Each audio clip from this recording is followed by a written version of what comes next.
state, government, and constitution. Political community, the state, greatest achievement. Man, as social and community building animal, has given expression to many of his human aspects by setting up various associations. His setting up of the organization of society into a political community, which is technically called the state, may be regarded as his greatest achievement. We have increasingly come to realize that it is in and through such a political society that an individual can develop at his best. Society, rules and regulations, laws. In a properly organized political community, the state exists for society and not society for the state. And when it is so organized, then the rules and regulations are called laws. A state is the fundamental association for the maintenance and development of the social order, and to this end, a central institution is endowed with the united power of the community. Independent political society define territory, external aggression, internal order.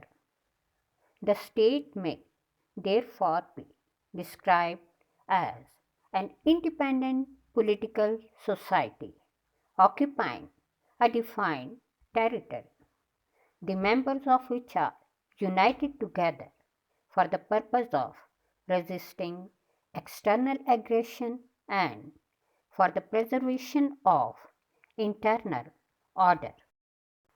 Attributes of a state: sovereignty, internal and external. The most important attribute of a state is its sovereignty. Sovereignty has two aspects: internal and external. Internally, it is supreme over other persons within its territory. Externally, it is independent of the hegemony of other states. Defined territory, population. The second characteristic of a state is that it has such sovereignty over a defined territory.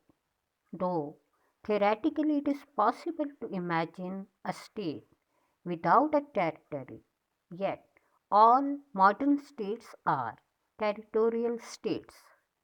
The state has a population who would constitute the members of the state. In fact, state is the political organization of the people in the territory. Government. The fourth attribute of the state is that there must be some machinery through which it can enforce its supreme authority. This machinery is its government, an organization in which is vested the right to exercise sovereign power. State and government distinguished. Though the government is the machinery through which the sovereignty of the state is exercised, the government must be distinguished from the state. The state is the abstract organization, the government is the concrete machinery.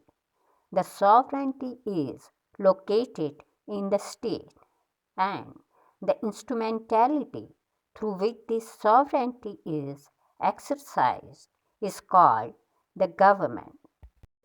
The constitution of state, constitutional law, fundamental law.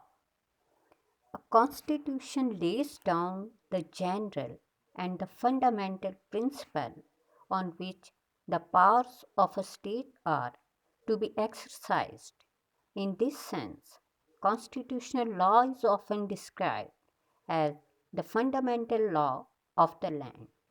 Its main object is to reconcile the conflict between the government and the governed and to define the orbit of the sovereignty.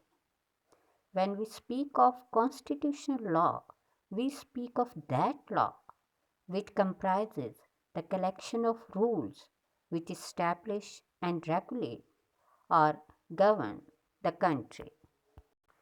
Three functions of constitutional law. It defines the members of the sovereign power. It regulates the relation of such members to each other. It determines the mode in which the sovereign power exercises its authority.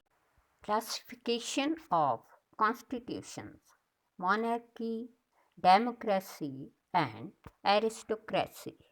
An aristocracy is a form of government where a small group of elites rule, though some classical writers classified constitutions into three categories, namely monarchy, aristocracy, and democracy.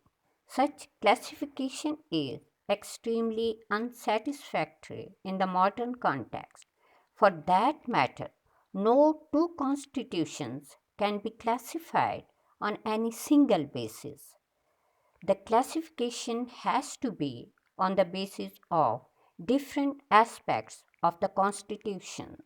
It may be on the basis of the sovereign power being exercised by one government or by different governments. Often we would classify constitutions to be either unitary